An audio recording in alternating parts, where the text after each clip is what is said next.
Good afternoon, everyone, and welcome to today's webinar hosted by the Rodale Institute in partnership with the Pennsylvania Department of Agriculture, Kitchen Table Consultants, and Penn State Extension.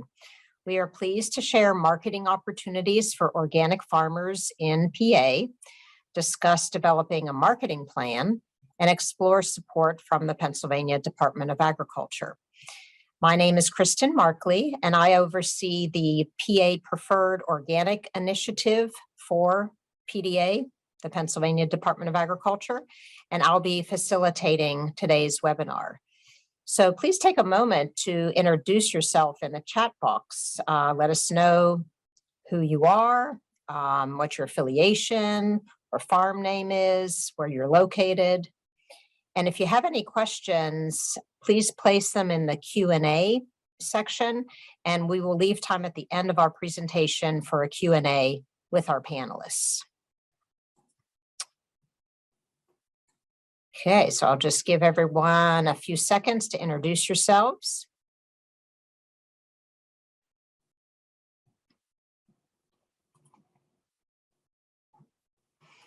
So a little background on me and the PA Preferred Organic Initiative.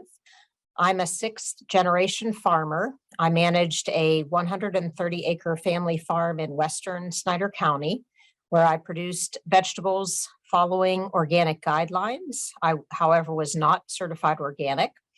And I marketed through farmers markets and primarily through a CSA.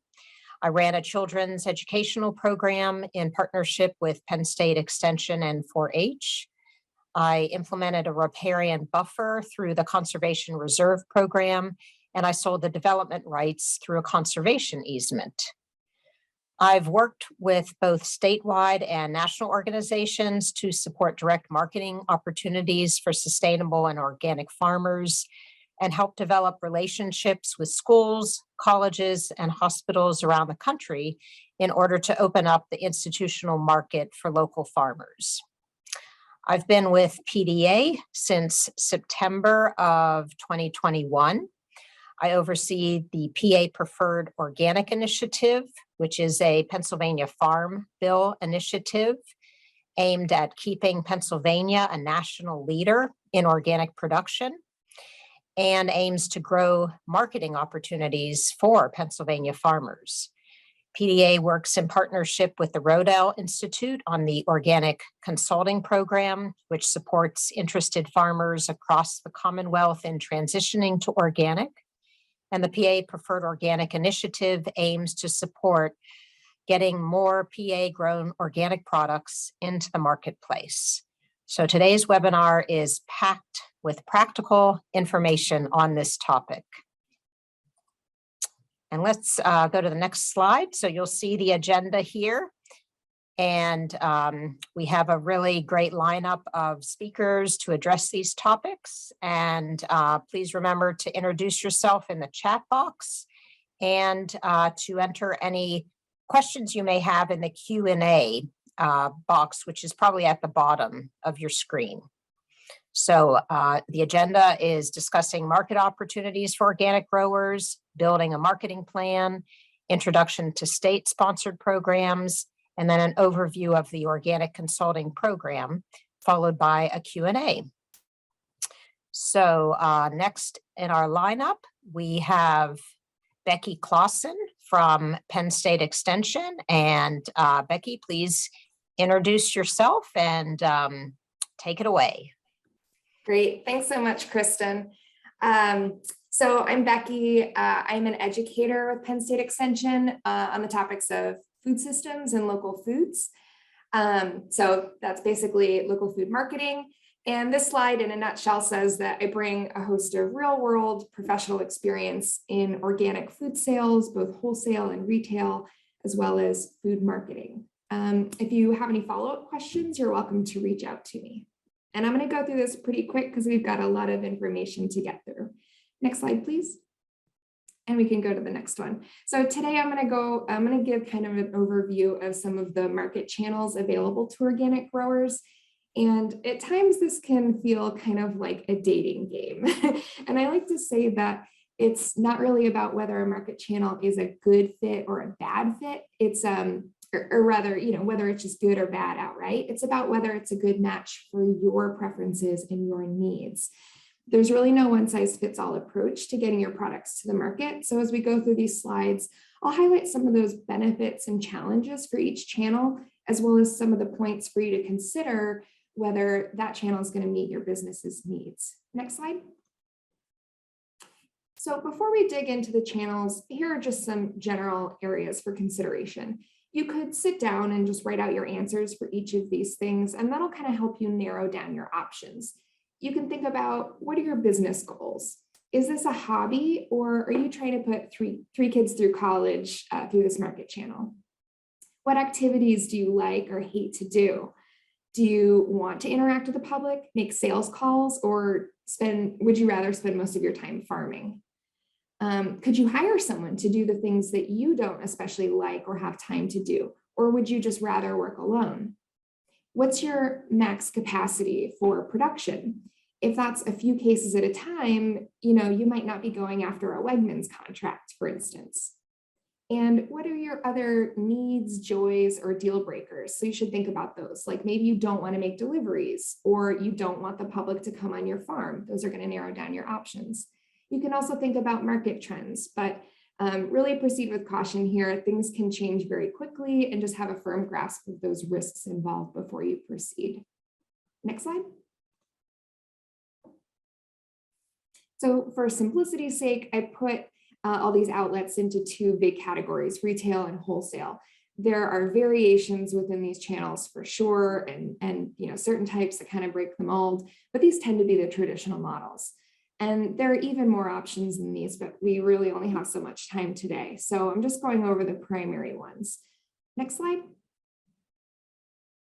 And generally speaking, we say that retail is usually going to be direct to consumer. You might get the higher price point per unit, probably more customer interactions. You might be moving lower volume than wholesale channels. And in those wholesale channels, you're probably looking at that lower price point per unit, but also usually lower costs in terms of your marketing, labor, packaging, and vendor fees. So, things kind of vary from one to the other. We can go to the next. I've got a couple of slides that break this concept into further detail. We're not going to spend time here today. We're going to instead send this to you as a handout, and you can check out kind of how those various aspects vary from channel to channel. So we can skip through the next slide as well. Okay, so first up is farmers markets. Here you're going to see that higher price point per unit, which you get to control completely, and you get paid right away.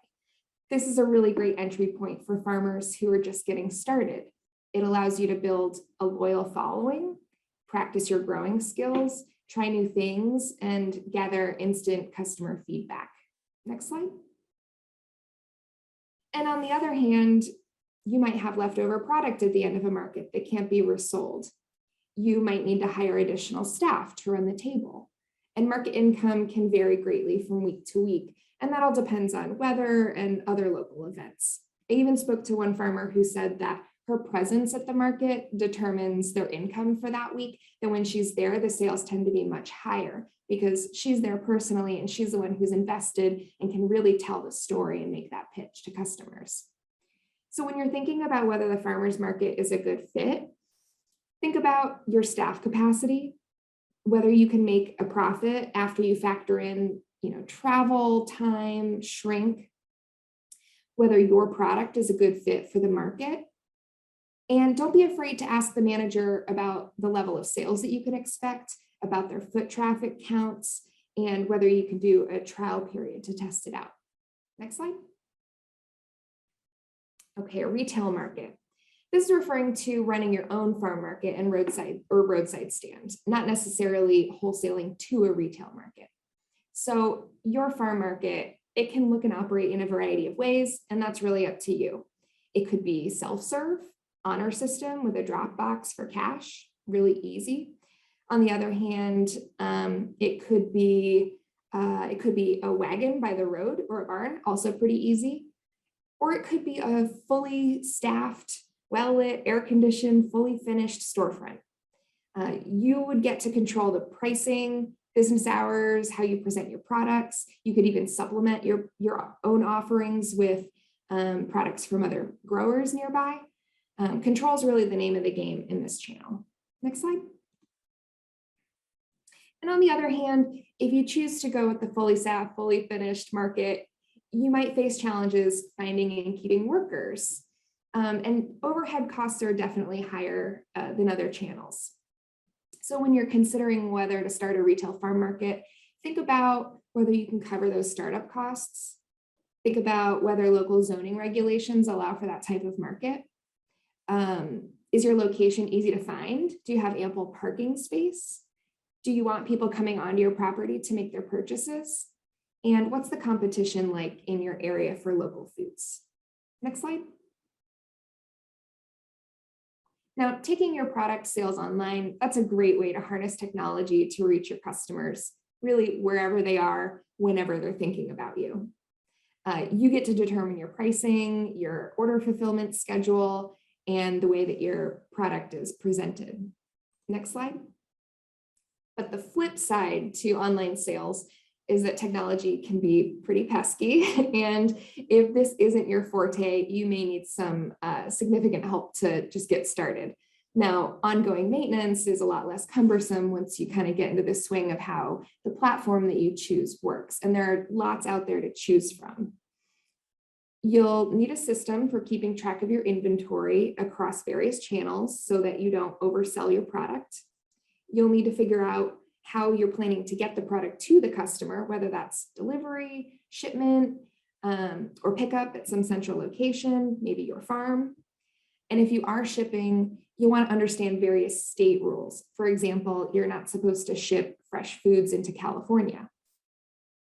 So you can also consider, you'll want to have really great photos and product descriptions of your items.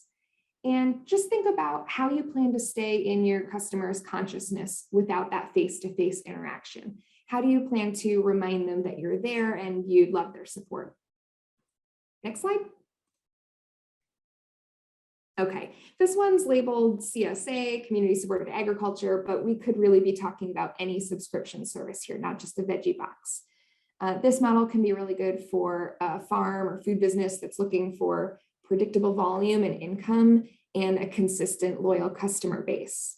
This model, depending on what you're promising up front, it can give you a lot of flexibility to fulfill the subscription as your production volume dictates. So that's what's in season, what's coming in heavy, or maybe what's slow moving or a hard sell through your other outlets. You might use it as an outlet for exclusive products that won't be available through other outlets, in which case definitely include that in your marketing package up front. Next slide. And on the other hand, CSA or subscription models, they definitely require a higher level of ongoing customer service than some other outlets. Customers will definitely be reaching out throughout the season with questions, feedback, accommodation requests, missed pickup issues. You'll need to figure out whether you're willing to substitute items for special requests or fill a box or hold a box if someone can't make it on time. So there's a lot of logistics to work through. You should either have a location that's easy to find and with enough parking for multiple vehicles, or you should identify one or more other pickup locations where your customers can pick up their boxes easily. So when you're considering CSA, just think about your capacity for that higher level of customer service, whether that's something that you can manage or can you delegate that to someone. Think about your production capacity, factoring in the needs of your other market outlets. Think about your storage capacity. How many boxes can your walk-in cooler hold, or your vehicle if you need to deliver those? And that'll determine how many shares you're able to sell up front. Think about the market saturation of local food outlets near you and who you're competing against. And then think about whether you have the variety to keep things interesting throughout the season or whether you might need to supplement from other sources. Next slide. Food service. Now, I've done a lot of this, and I think working with restaurants and chefs can be really fun. They're really creative people who have this deep appreciation for food, which is really exciting. There's a good amount of demand among diners these days for locally sourced foods,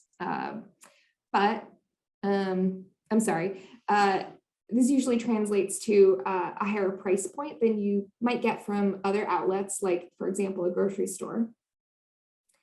Working with food service customers, it could provide an outlet for some of those funky and experimental varieties that are hard to move through other channels. And restaurants might be able to use products that are less visually appealing, like number twos, over other retail channels, but you'll definitely want to check with the chef and make sure that that's okay with them up front. Next slide. On the other hand, working with chefs and food service customers, or probably any creative individuals, can have its challenges too. They might be used to getting foods wherever they want, whatever they want, year round from other sources. So there could be an educational component to that on what's in season and what's available from your farm. Communication can be tricky. Chefs tend to be night owls. This is just a generalization, not always true, but if they're doing dinner service, they're probably closing up the restaurant late and then they want to put in their order after that, whereas farmers often tend to be early birds. So figuring out communication style and times that work for both of you will be really important up front. Understanding a restaurant's volume needs is really important. If they're only going to need, say, 3 bunches of basil and 4 pounds of watermelon radishes every other week, that might not be enough to make it worth your while. Or if they're, say, a college and they go through more potatoes than you could possibly supply, that too might not be a good fit. So you want to talk through volume expectations on both sides to see whether that's a good match. There also tends to be high staff turnover in food service. So that could mean that when the chef or the person doing the ordering leaves, you have to reestablish that relationship and kind of start from scratch. All right, next slide. Grocery stores. In a nutshell, they're great for moving large volume, especially if you're working with a distribution warehouse or multiple stores. Next slide. But they also require frequent ongoing outreach to contact the buyers and get those orders. It often seems that once you get into a good routine with a buyer, then they get promoted and then you have to start all over with someone new. And even with that solid buyer relationship, buyers often are limited by decisions higher up the chain. So before you jump in with grocery stores, it's really good to understand their requirements for certifications like GAP, packaging, labeling, and whether those investments are likely to pay off for you. Understand the store demand for what you grow, your capacity to call those stores and get those orders day after day. Think about your willingness to take a lower price point for potentially higher volume. And think about their needs for traceability and invoicing and whether your technology can fulfill those needs. Next slide. This is the last outlet that we're going to highlight. Working with a distributor or a food hub, it can be a really great way to move large amounts of volume without much in the way of sales, marketing, or other customer service. So that's a huge perk. You can basically pack it up and wave goodbye as the truck pulls away. And if you have a tight relationship with the wholesaler, they might even work with you on planning what to grow based on their estimated demand for those products. They also might coordinate the ordering of boxes and other branded supplies that you'll need. You just have to buy those from them. So those are really big benefits. Next slide. And one trade-off of letting someone else do the selling is that you're left at the mercy of their sales team to move your products. And so there's some risk involved there. Depending on whether you have a contract with them, you might be able to sell anything that they can't take with other channels. And with a wholesaler, they'll generally dictate the pricing, though you might have some room for negotiation. Ultimately, they need to make sure that they can sell the product at a competitive price, that gives them enough margin to make money on it. And because the reputation's on the line for anything that leaves their doors, they're going to have really high expectations for quality, grading, uniformity, cleanliness. So think about whether your production capacity can satisfy their demand. Think about whether you're willing to trade that price control for convenience and whether you'd miss that customer interaction. Next slide. There are a lot of other popular market channels that we didn't have time to go over today. And if you want to dig into any of those, you're welcome to reach out to me. I'll drop my email address in the chat. And just to wrap up, once you do decide which market channel you'd like to go with, really just commit to giving it your best effort. It's a lot like dating. The journey at first can be a little rocky as you and the person on the other side of that market channel get your footing and learn about hidden quirks and expectations. But I just encourage you to keep an open mind, an open heart, communicate often, and see if you can find your stride there. And with that, I will hand it back to Kristen. Thank you.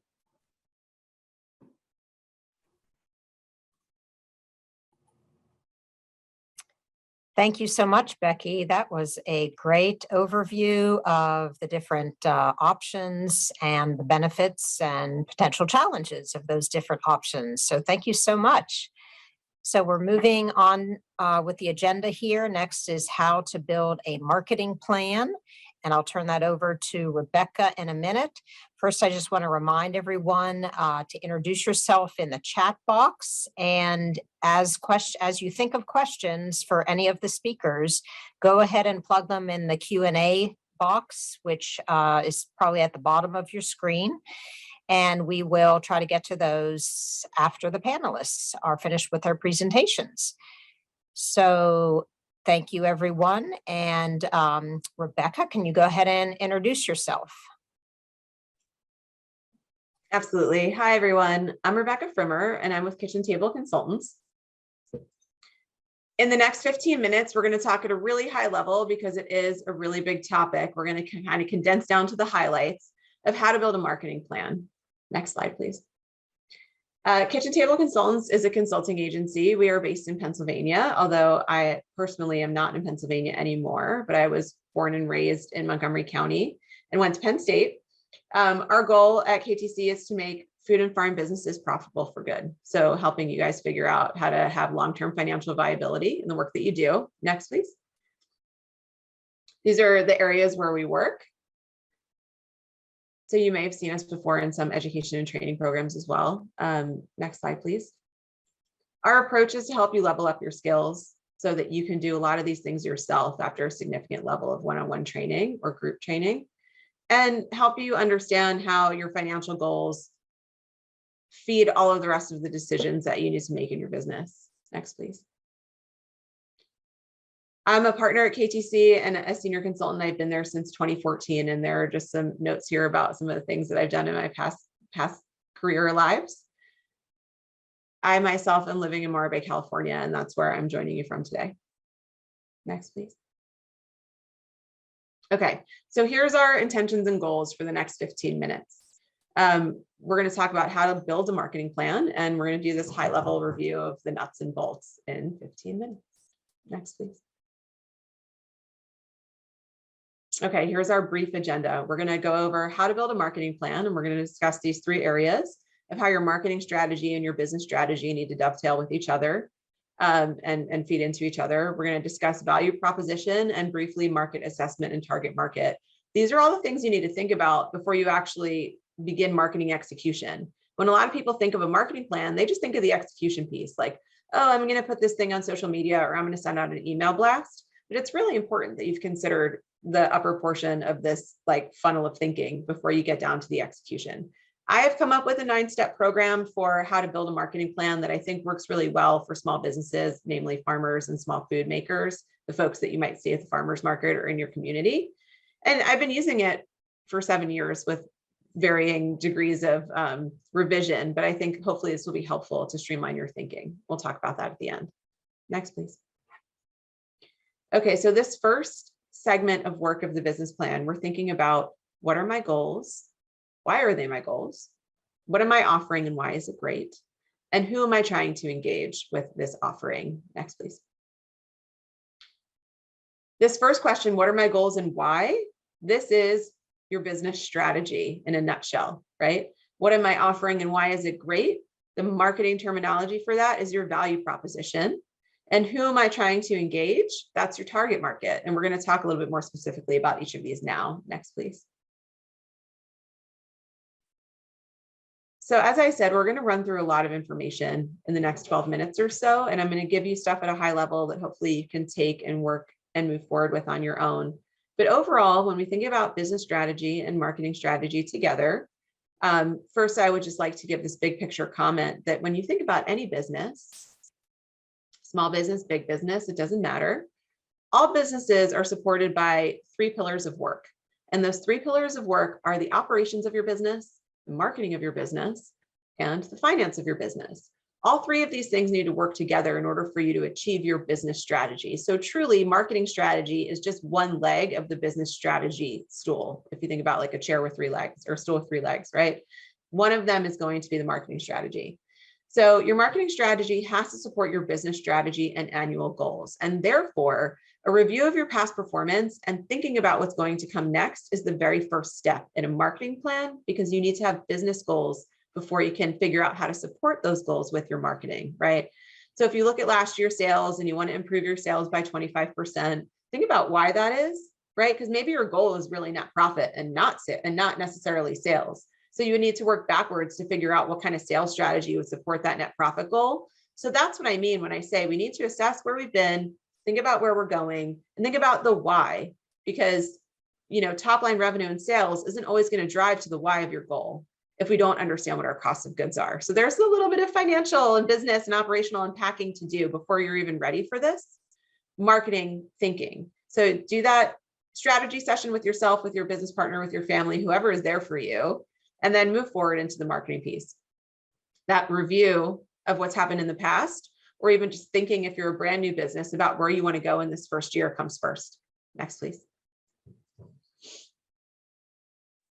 Okay, so thinking about business strategy, we'll just kind of do one slide for each of these areas of thinking. Remember, we're talking about business strategy, value proposition, and target market as the 3 pieces of pre-work that you really need to figure out for your marketing plan.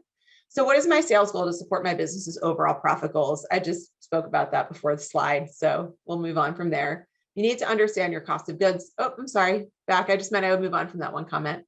You need to know your cost of goods sold, your margins, and your expenses. One of the things that I think is really helpful in the marketing exercise is to do the math backwards to understand if I wanted a certain amount of profits, what does that mean for me in sales? And then when I understand what that means for me in sales, I need to dissect that a little bit further. When my customers come up to me, we'll use farmers market as an example because everyone can relate. When my customers come up to me at the farmers market, on average, what do they spend? Do they spend $10, $15, $20, $25, right? Because if I need to understand how many customer interactions my marketing plan needs to drive, I can only understand that if I really know my average order value, right? So we want to understand what our customer capture need is. What's my average order value? What's my average customer frequency? You might not know that, but you can work on observing it over time. If you have e-commerce, it's a little easier to figure that out. What's the number of customers that I need from this marketing program? And if I think about my customer churn rate, especially in an environment like CSA, how many new customers do I need versus retained customers or repeat customers? Next, please. Okay, so that's the strategy piece and kind of unpacking some goals. And then we want to make sure we have a good, solid foundation of our value proposition before we even begin talking about our business to the public. So the value proposition is a positioning statement that explains what benefit your brand provides, who that benefits for, and how you do it uniquely well. Some people also refer to this as like a unique selling proposition, a USP. It points to the problem that you solve and why you are distinctly better than the alternatives. So the alternative could be the farm store down the street. It could be the farmer's booth, the farmer's market booth next door to yours. It could be the CSA 5 miles away. It could be the grocery store down the street. So you want to think about how when you speak to your customer, when you describe your product and offering and or service, like what is that value? What are you providing and why is it great? Just saying like I grow organic vegetables isn't good enough as a value proposition anymore, right? What can you further put into that value proposition to connect with your customers, their beliefs, their values, right? Their opinions, their attitudes. Next, please. So in summary, the value proposition is really a list of points. What do I do that's unique? What do I do really well? What do I do that's really important to my customers, that's close to their heart, right? And how does this align with my business objectives and marketing objectives? And then how does my value proposition intersect with my target audience? And we'll talk about target market next. Ultimately, you want to come up with a value proposition statement. And if you put that into the Google machine and you look up value proposition statements for different brands, you can get some ideas about how this works. You know, it's nice to be able to compare two brands in the same space. Like an example that I often use is Whole Foods and Trader Joe's. Like, compare their value propositions. They're both selling groceries, a lot of which are organic, but they have a very different appeal to their customers. And so take a look at something like that and then think about what that means to you before you begin your marketing plan. Next, please. Okay, market assessment. You want to think about who you're talking to, whose voice you're using before you begin writing any of your marketing copy, any of your marketing language. So have you targeted your marketing intentionally towards a specific group? Can the market support the growth that you want? So are you in a really small area? Are you expanding your geographic radius enough? Are you talking to a really small demographic in that region? If you are, you need a really high customer capture, right? You need big market penetration numbers to be able to get enough sales. Are you talking to a broader group? And then what voice do you use to appeal to a broader group? So when you think about who shops with you or who you want to shop with you, can you describe your ideal customer? Can you describe your most attractive segment? Next, please. Some of the ways that we can do this are market research, you know, looking at what data you have on your current and best customers, and surveys and interviews can be really helpful there, especially if you have a strong email list. If you don't have a strong email list, collecting emails should be one of your highest priorities as far as your marketing effort. Competitive analysis, right? How easily can someone else duplicate what you're doing? And what percent of that market are you really trying to capture? And do you know how much you have currently? It didn't mean for one of those to be bolder than the others, but for target market, we're really looking at demographics, which is, you know, things like age, household income, education level, geographic, where they live, behaviors and lifestyles, attitudes and opinions. These are like the more subjective things, like these people care about the environment. Next, please.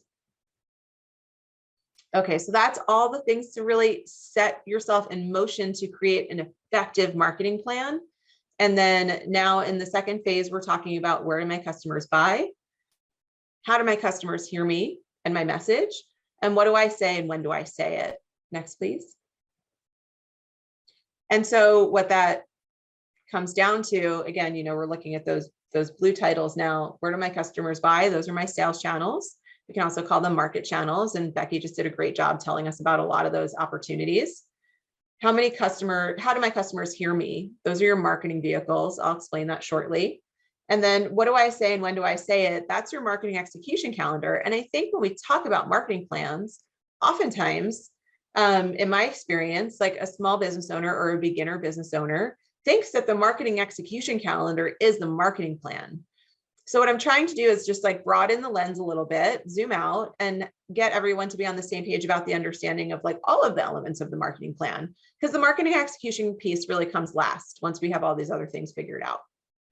Next, please. Okay, so sales channels. Becky just did all of this. I don't need to do it again. Here are some examples. What channels are you thinking about? What else is out there besides some of these high-level examples? Next, please. Marketing vehicles. Okay, so marketing mediums are the broad communication channels that we can choose to send our message out. This is how do my customers hear me, right? There's radio, there's magazines, there's social media, there's, you know, all different ways of getting in front of your message in front of your customer. And then marketing vehicles are the specific tools within those mediums. I realize it's a little jargony, but I want you guys to be able to understand what you're looking for when you're out there searching for information and research. So for example, if social media is a marketing medium, Instagram is a marketing vehicle, right? So when we think about low-cost marketing mediums, which is often what like the smaller farmer or beginning farmer wants to get engaged in with upfront simply because they require far less cash, we're talking about email marketing. You know, there are free services out there like MailChimp till you get to a certain size where you can send email blasts. Social media can be pretty low-cost entry. It takes time and you might have to buy a little bit of imagery, but there's directories where you can list yourself, like Eat Wild and places like that. Events in your community where you can table and speak to the members of your community that you want to be your customers. There's just, you know, bulletin boards and other areas within the community that you could post flyers or posters, or there's also referral programs that you could develop where you incentivize your customers to bring more customers to you. If you have no idea where you want to be in the marketing mediums and vehicles spectrum, and you're just learning about marketing, these are the ones that you can kind of experiment with without spending too much money. Next, please. Then we move on to the marketing execution calendar, right? So at this point, you're like, what's my strategy? Where am I trying to get to, right? And then you have figured out your target market and who you want to talk to. And you also know what you're saying, right? Because you understand your value proposition and how that intersects with your target market and what they really want to hear about your operation. Then after that, you're going to move into selecting your sales channels and the marketing vehicles and mediums with which you want to talk through, right? Once you get through all of that, then you're starting to execute your calendar. So the first step is like understanding what your most important marketing messages are. These often have to do with critical dates on your calendar. As you can see here, there's like a food festival or opening your CSA sign up. Next, please. And then you need to plan ahead and be ready for successful campaigns. I find a lot of times with small business, because we're so busy doing everything in the business, that once you get to the beginning of that CSA season, for example, it's like, oh my goodness, I should have started marketing like 3 months ago. So if you can set those events and consider how long it takes you to build out those campaigns and work backwards, get those start dates on the calendar. So like if your CSA sign up is closed, you really are starting May 1st in the CSA, and then you want members signing up all through February, March, and April, you probably need to start planning that campaign in December to really be ready for a February 1st launch, right? So that's the example there. Next, please. Once you can kind of get that thought process going and on paper, it's like, how can I remember all these things? And I recommend following this 9-step process. So you can always come back to this and look at this. First, you make that time for planning and goal setting, which was that phase 1 we talked about. Then you want to set times on the calendar, those big events, CSA sign up, fall, agritourism, whatever it is. Set those campaign start dates so you have time to prepare. Back out the writing and design time from there. Figure out for each of these campaigns, which marketing vehicles are you using, right? Like you pick might be different marketing vehicles than you would use for your CSA customers. Put the activities on the calendar, right? This is when we need to plan. This is when we want to launch the campaign. And then you develop the messaging and tactics for the campaign from there. Put them all on the calendar and then execute according to your plan. I don't recommend just kind of like going with the flow through the campaign. I recommend planning it all in advance and tracking and measuring as you go through. And if you're not getting the response rates you're looking for, tweak the campaign, keep it running, and then keep evaluating like every 2 weeks or every 4 weeks, depending on the length of the campaign, what kind of responses you're getting and what's really working and getting engagement. Next, please. So this is an example of a marketing calendar template, which we can share after the webinar if anyone would be looking for a copy. But this is just an example of how you could lay out your marketing execution calendar for the week. And if you have this going on, you would have like a spreadsheet for each month and a workbook, and you would plan your content week by week, you know, probably 4 weeks out. Next, please. So in summary, we want to go from goals and strategy to value proposition, understanding how that intersects with your target market.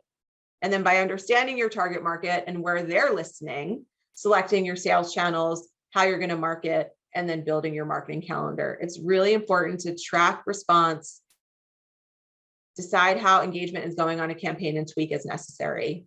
And then you can use that 9-step plan as a reminder and hopefully plan all your messaging in some kind of a template. So you don't have to start from scratch every single day on your marketing, which can be really time consuming and sometimes also discouraging. You can definitely do this. I'm sure you'll be successful, and over time, you'll get better and better. Next, please. And always feel free to reach out. Here's my email and my phone number as well. Thank you so much.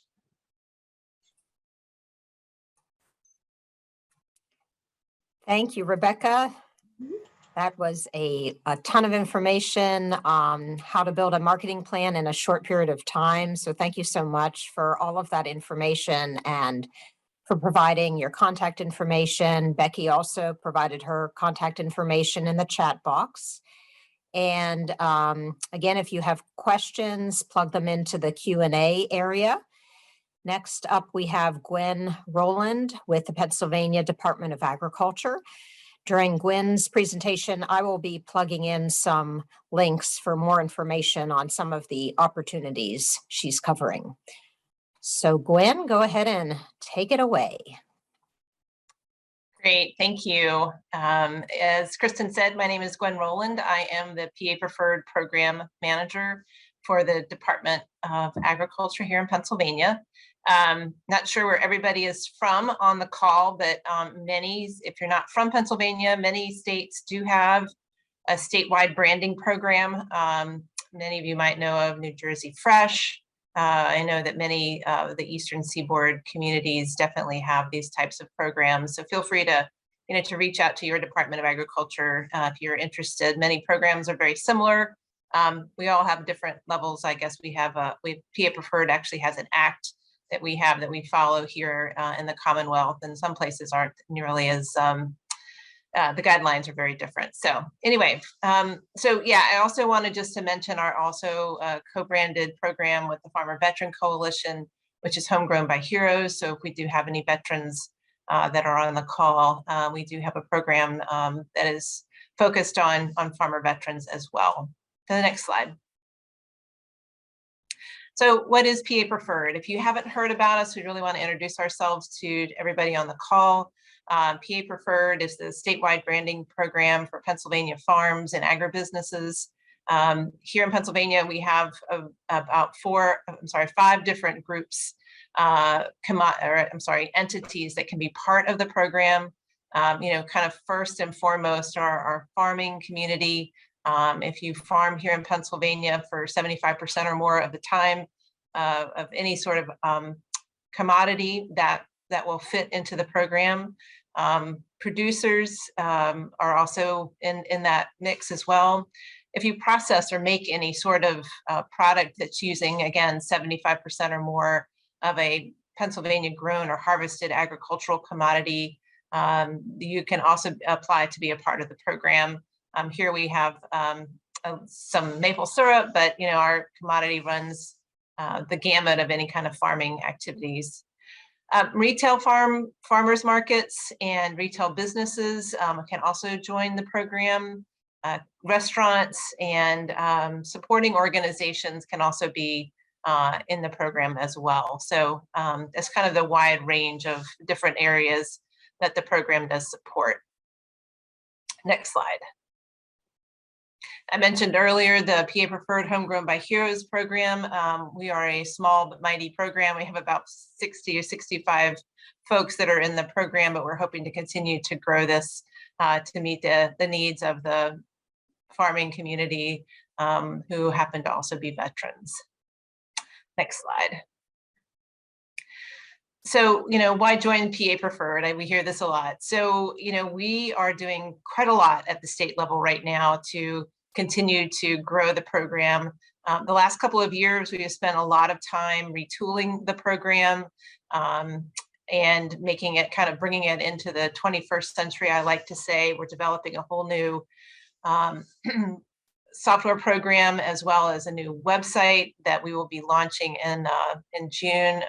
So we're very much looking forward to being able to announce that shortly.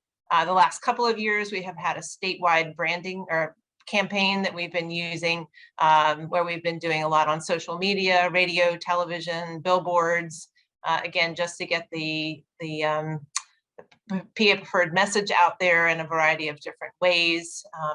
We also have redesigned some new point of sale materials, and we're also have these for both the Homegrown by Heroes members as well as the regular PA Preferred members. The other things that we have that we'll be talking about in the next slide, I think we're ready to go to the next slide. I just also wanted to announce some funding sources that are available within PDA. The Farm Vitality Grant is currently open. Many of our other grant programs will be open, hopefully, when the budget passes. And that, obviously, if you follow anything around the state legislature, sometimes that's, right at the very last minute, and sometimes it's weeks or months before. So stay tuned for that. I think that Kristen was going to put into the chat some links for ways to get directly to these pages on the website so that you can get to know a little bit more about these other programs. I will say too that the PA Preferred program is going to be launching a mini grant program by the end of this fiscal year at the end of June. So we're looking forward to that. And then finally wanted to just let everybody know the way to kind of stay up to date on all these different grant programs is to subscribe to the PDA's weekly roundup, where we announce openings for all these grant programs, as well as other grant programs and just other things that are going on within the department. So I think that's all I have to say for right now. Here to take questions if anybody has any. Thanks for joining us today. I really appreciate it.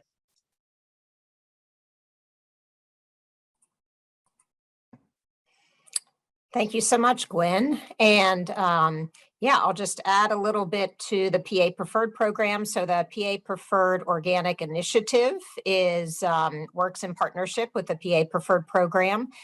And we're working on some mini grants that will be specific to farmers who are trying to transition to organic, as well as farmers that are already certified organic. So it's a really great program to sign up for. There's really quite a lot of existing benefits in terms of the opportunities to promote your products, and as an organic farmer to differentiate, the fact that this isn't certified organic from California, this is certified organic from Pennsylvania. And then the website that the PA Preferred program is creating, and all of the opportunities it will provide to promote your farms and other businesses as well. So thank you so much, Gwen, for that. And let's see, I don't see any questions in the Q&A box yet. So if anyone thinks of a question, feel free to plug that in. We're also providing our contact information. Let's see, Gwen, are you able to provide your contact information in the chat box? And then I can also plug in mine as well. And next, we're going to move on to an overview of the organic consulting program. Thanks so much, Kristen. It's really exciting to be here with all of these wonderful women today. It is International Women's Week, so it's really fitting to see all these amazing women in agriculture helping farmers and talking to farmers about how to make a viable business in organic agriculture. So today I'm just going to talk a little bit about our Rodale Institute's organic consulting program. So if you were sitting in the audience today thinking that you were ready to take the next step, expand your marketing opportunities to include organic outlets, our team is available to help farmers in Pennsylvania transition to organic for free. So the organic consulting program has been around for about 3 years now. We launched in 2019, thanks to the amazing support from the Pennsylvania Department of Agriculture through the PA Farm Bill funding that actually has provided support to Rodale Institute so we can support farmers for free in Pennsylvania. Our mission at Rodale Institute is to provide technical assistance to farmers, businesses, service providers, and landowners just effectively to transition more acreage to certified organic production in Pennsylvania. As many of you know, probably Rodale Institute is a 333-acre research farm. We have been conducting research at our operation for 40 years. So really taking that information and translating it so that farmers can use that knowledge to support the continuous improvement of soil health on their farms. And lastly, connecting agricultural communities together. That's what our hope is here today, is to connect a bunch of key players together so that they can support farmers. Our service values, we are independent consultants. So we are not selling a product when we show up to your operation. We're not going to sell you any fertilizer or seed. We're really just there to provide advice on the transition to certified organic production. We will visit any farm of any size and any scope. We work with farmers that are over 1,000 acres. We also work with farmers who are market gardeners and maybe farming a 1/4 acre or 1/2 of an acre and want to expand to additional acreage in the future. We look at farming as a spectrum. We see that there's always opportunity to improve in any system. So by working with us, you will never be judged for any of the practices that you're implementing. And we are really here to just support your ideas and your goals on your business. One thing that crop consultants generally do in the conventional world is they do provide prescriptive approaches to production practices. And that is one thing that we will never do. We're always looking at it as a whole farm system, taking into consideration all aspects of your operation. We also are highly responsive and we want to give practical advice, never overwhelm the farmer, always just be there and support when decisions need to be made and answer the phone when you have questions that you would like to ask. So if you're interested in talking to an organic consultant, there are 4 organic consultants in Pennsylvania, 1 in New York, and we have 7 other consultants across the United States. So you can always just give us a call or send us an email. I'll make sure my email and my phone number is in the chat box for you. We'll provide you help with any immediate issues that you have on your operation. We also can schedule a time to come out for a site visit, and you can stay in touch with us for your entire transition, even after your transition. If you need assistance with your certification paperwork, we're there to support.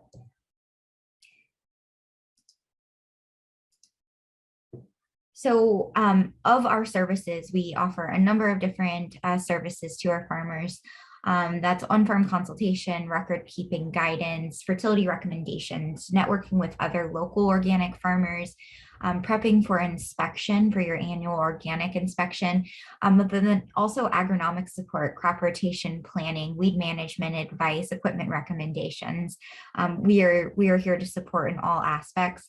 We also generally make referrals to business planning operations such as kitchen table consultants, and can help you with grant applications if you're interested in applying for any of the awesome funding opportunities that both Kristen and Gwen mentioned. Like I mentioned, we've got several consultants all across the United States. There are 4 in Pennsylvania, and then we also have several. We have 1 in New York, Minnesota, Wisconsin, California, Georgia, New Mexico, and Colorado. All right. That is all I have to say about our consulting program. It does look like maybe we have 1 question. So I'll let Kristen take it from here. Thank you so much, Emily. And actually, I think the question would be a good one for you to answer. It's, will we get a copy of the PowerPoint? Because it's a lot to process all at once. Yeah, this is a lot of great information, and all of our webinars that we've ever hosted. So our past webinars are located on rodaleinstitute.org/webinars. We also have a YouTube channel. So this webinar will be posted on our YouTube channel within a couple of days as well. You'll also receive a follow-up email with the document that Becky had referenced in her presentation about different market channels. And Rebecca will also be sharing a template, a marketing plan template with everybody as well. So that will we will definitely make sure you get a copy of that. Great, thank you. I don't see any other questions, so I just wanted to pause for a minute to see if any of the panelists had any further comments or questions for other panelists. Anything we missed? All right, well, you all know how to reach us if you have questions and need further information. And I want to thank the panelists again for your time and all of your input. And thank you to the panel, to the attendees who participated. And as Emily mentioned, this will be available on the Rodale Institute if you want to listen to it again or share it with someone else. So thank you all so much. Panelists, remember to hang on for a few minutes. But everyone else, thank you so much, and hope you have a great rest of the day. Bye-bye.